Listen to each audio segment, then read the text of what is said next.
नमस्कार। कहानी है दिल्ली की जहांगीरपुरी की, जहां एक तरफ रसीला पेंट से रंगी एक ऊंची अवैध इमारत रातों रात खड़ी हो जाती है और दूसरी तरफ झुग्गी में रहने वाला एक गरीब अपने बच्चों के साथ सड़क पर आ जाता है।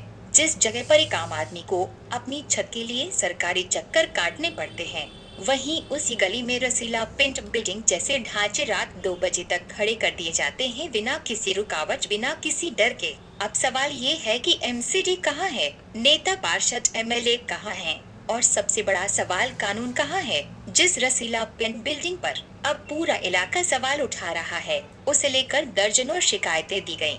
एमसीडी की आंखें बंद है, प्रशासन चुप है और सिस्टम नदारद है।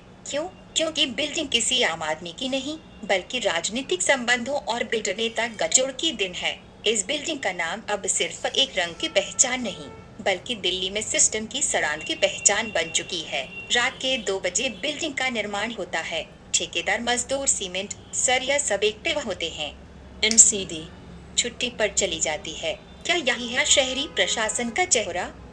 रसीला पेंट बिल्डिंग अब कानून से ऊपर हो चुकी है और अगर कोई पत्रकार इस पर सवाल उठाए तो उसे धमकी दी जाती है, एक सटॉर्शन में फंसाने की साजिश होती है। वहीं पास की बस्ती में जब एक गरीब की झोपड़ी में खाना बन रहा होता है तो अगली सुबह उसका आशियाना मलबा बन चुका होता है।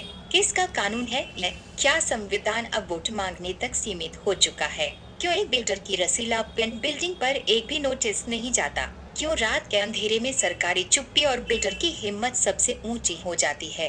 क्यों झुग्गी तोड़ने के लिए पूरी फोर्स आती है, लेकिन रसीला पेंट बिल्डिंग पर कार्यवाही करने से सब कांपते हैं? ये इमारत सिर्फ सीमेंट से नहीं बनी, ये बनी है चुप्पी से, मिलीभगत से और प्रशासनिक मिलीभगत से।